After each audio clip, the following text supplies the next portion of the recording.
Welcome to Top 100 Shortcuts for Logos 8, Part 3 of 5. And I'm excited to continue showing you some great features. Now, we've been working through this. We've been organizing the shortcuts through categories. We just did the introduction. We were looking at miscellaneous category, resources that save you time, tools and shortcuts for Bible information. And now we're starting the next category, getting summarized data quickly. This is what makes Logos powerful. And if you're not aware of some of these tools, it really can make your job a whole lot harder to gather this information. So I want to show you some of my favorite tools that I use to gather a lot of information quickly and have that summarized. So let's jump into Logos right now, and let's begin with Shortcut 66. Now, this is one that I use all the time, and it's finding books that are related to other books. Let me demonstrate. Let's go to the main toolbar, and let's left-click on the library icon and drag that down into the layout. Now, if you drag it towards the center, you'll notice the shaded area fills it all up. So that's what I'm going to do. Now, I like dragging and dropping the library window in the layout when I'm working with it quite a bit, and that's a nice little shortcut there all by itself. Now, to make this work, you do need to set up your library browser window the way mine is set up, and that is in the detailed view.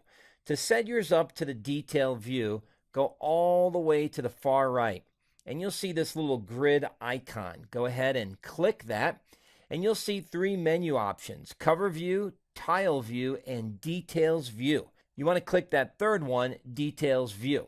Now when you're in the details view, you can see all the different columns of information. Now I have modified mine, so mine may look different than yours. To add columns or subtract columns of information, all you have to do is right click on one of the column labels. So I'm going to right click on title. And now you can see the various columns that I have selected. Those are the ones noted with the check mark.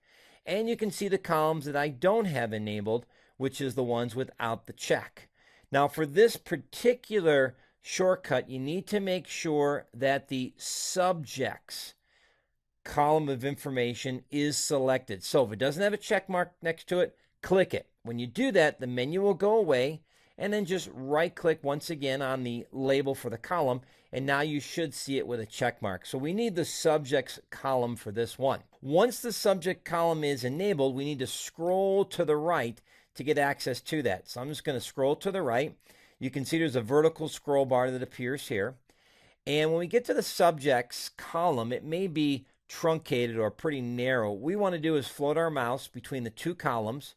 Once you see that mouse change, then you can drag it to the right and make it pretty wide. Now here's what's going on. Let's say we're studying Joseph from the Old Testament, and we want to find books on Joseph. Well, we could type in title, Joseph, and any title, let me scroll back to the title section, any title with Joseph in there is going to show up, but that could be a lot of books, and we have a whole bunch right here.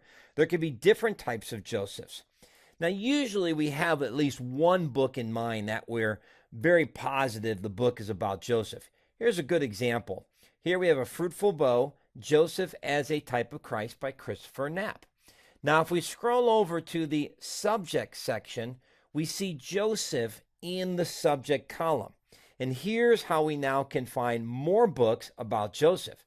So what I'm going to do is I'm going to go back to my search box in my library browser window, type in the word subject, and then put in the word Joseph. Now, this is going to get me any subject with Joseph in it. However, there may be other Josephs that are in there, and this can cause problems. So here's another way of eliminating those, and this search worked pretty good. So I'm going to modify this a little bit, and I'm going to put in quote, Joseph, I'm going to put son of Jacob, and then I'll put a quote at the end. And it always helps to spell Joseph correctly. All right, so there's subject, quote, Joseph, space, left paren, son of Jacob, right paren, and then end quote. Now we have quite a few more listed here, but most of the other ones that we didn't want are removed. And so it turns out that this particular one is used often, this particular phrase, to annotate a book and let us know that these books are related to the son of Jacob. What about those other books? Well, that can be a little trickier. So here's another way you can refine your list. We could put or, so space or space. Let's put in title Joseph and subject Joseph. I'm going to put those in parentheses as well. So this is a different type of approach. Here, the title and the subject should both have Joseph. Now that gives us a lot more hits, but we're getting still some false positives. So we wouldn't want things like this. Now let's take this to the next step. I'm going to select this whole rule, and I'm going to copy that by simply right-clicking and choosing copy. I'm going to close that down, and I'm going to go to Tools, and I'm going to go to Collections. So Tools, Collections, and open that up. And I'm going to give it a name. I'm going to say Books Joseph. So here's what I'm going to do. I'm going to paste that rule. So I'm going to right-click in the rule box and paste it. Now what I can do is I can begin to remove those books I don't want. So let's take a look. Here's the Bible biography series. That's clearly Joseph, so that one's good. That one is good. Live in Light of Inextinguishable Hope. We've got a Life Bible Guide. No problem there. Studies in Faithful Living, all related to Joseph. And Works of Flavius Joseph. Now, these we don't want. So what we're going to do is we're going to go up to our rule box, and it's a simple rule. We put -, subject, colon, and then we pick something unique out of there. So I'm going to put Josephus, since that's pretty unique. You'll see now that that category has been removed completely. But now we got this category of 38 other books. Now we can continue typing specific rules, but that's a lot of work. So what I'm going to do is I'm just going to left click on one of these, and I'm just going to drag it to the minus these resources. And so we can continue to do this until we remove the ones we don't want. And this can work really well. Now there is a pattern. I'm going to click the X to remove these. A lot of these are coming from this text English publisher. And if we went through these and realized that none of them have to do anything with Joseph, that might be a good rule. So we could put in a publisher -publisher text. That's the one. And so now those have been removed. And so there we go. And now there's Joseph and Innocent, not sure what that one is. I'm going to open that book and take a look at it. Yep, this is related to Joseph. So we'll leave this one in there. Pretty cool. So bottom line with this particular strategy is now you're building a collection, and you're really going through with a fine-tooth comb what books you do and don't want. But the key to all this is looking at that column of subject information. And there's where you can get additional ways of finding information on this. Take advantage of that shortcut. It's a great way to find and organize resources where you have something in common, a subject, a topic, etc. All right, let me go ahead and close this window, and it'll save automatically. So we'll just click on the X on the tab. Now this next one is pretty cool. And this is Commandments of the Law. Now to find that, we have to go to Tools and then type Commandment. Actually, you just simply type Command. And this is under the Interactive Media category. And I love this particular tool. Now I'm going to drag it to the middle so it takes up the full screen. Now the way this works, it's a split window. So those things on the left are your filters, and what's on the right are the Bible passages and descriptions. Now notice that we have all 613 commands listed. So if you've ever wanted to know, hey, what are all the Old Testament commands? Here they are in one list. What a great way to get summarized data quickly. Now the other feature that I love about this is the ability to filter these out. So for example, let's say we want to look at the commands that are not applicable today. See, we have applicability.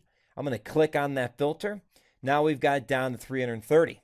Then we could go through this list and pick other things that we would like to filter it by. So let's say we filter it by sacrifice. Now we're down to 45.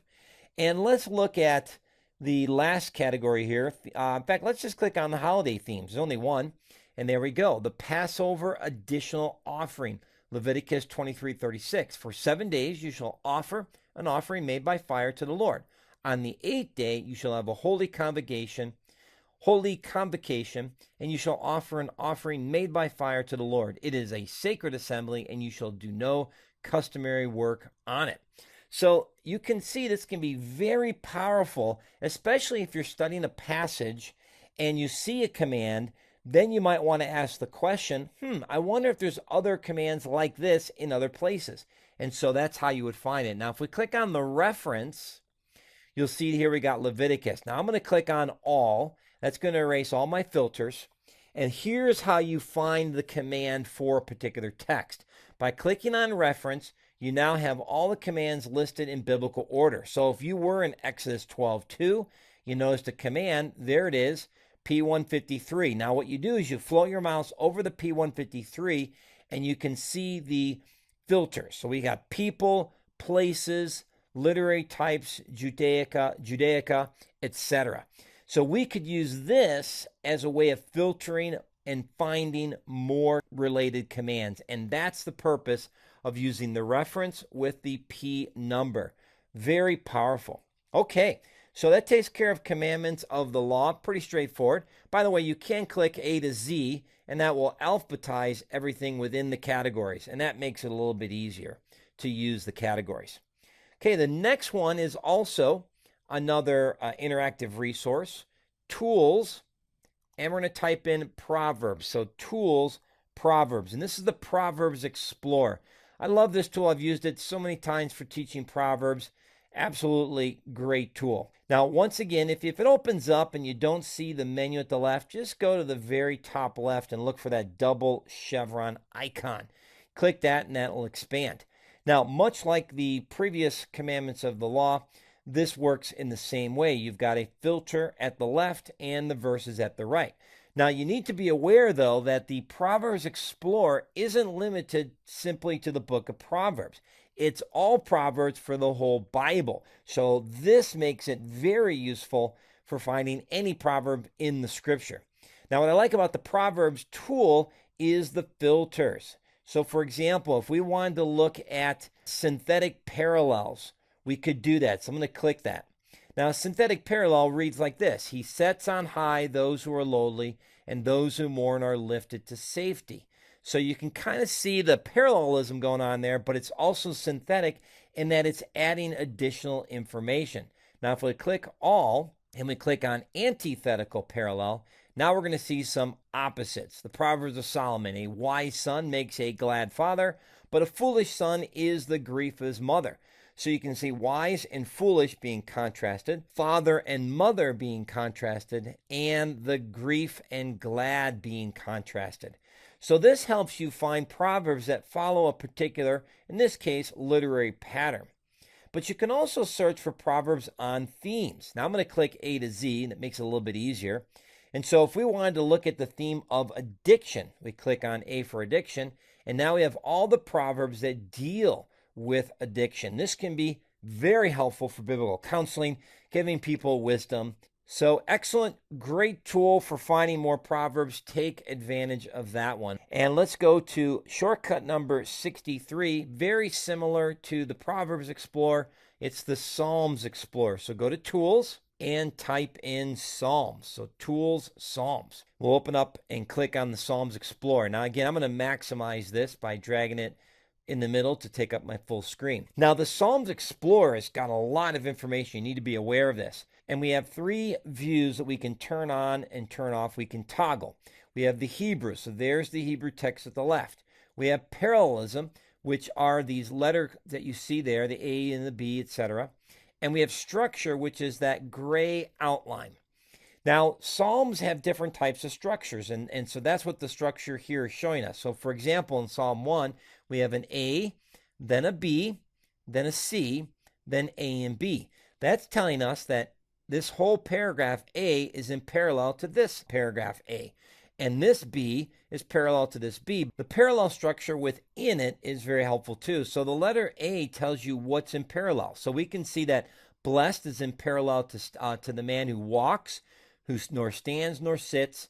We can also see the B in the counsel of the ungodly, in the path of the sinners, in the seat of the scornful. So those are all in parallel, and this can help you interpret these Psalms when you see the parallelism. And then, of course, we have the Hebrew text, and if you can read Hebrew, that makes it a whole lot easier. But again, it helps you see the different structures, and this will help you interpreting. Now, be aware that over the left, we've got these additional themes. One of the themes for this particular psalm is blessing. So I'm going to click on blessing. And what happens is the view changes. We get out of that original psalm, and now we're looking at this visualization. And this visualization is being controlled by this top right area. Right now we have by genre selected. So if we wanted to see these by, let's say, order, now we can see it this way as a list, or by structure, or by author, or by book. So having the ability to rearrange all this can be very useful. Now again, we picked a theme, which was blessing. If we go over here, we can see some more filters that can help us select. Now I'm going to go up to the top and choose A to Z so we can see this a little bit easier. So if we wanted to add another filter, let's say we want to filter this by acrostics. That is, each letter of the Hebrew alphabet used, we can see that. So here's a theme of blessing, but they're acrostics. We've got Psalm 119, that's a giant one, Psalm 112, etc. So the Psalms Explorer can help you find patterns, but also related psalms, related by themes or other filter types here. And I just love this capability. If we want to see all the Psalms of Asaph, we just click on him, Asaph, and now we've got them all listed there. So take advantage of the Psalms Explorer. It is very powerful. Now let's continue with these Explorer tools.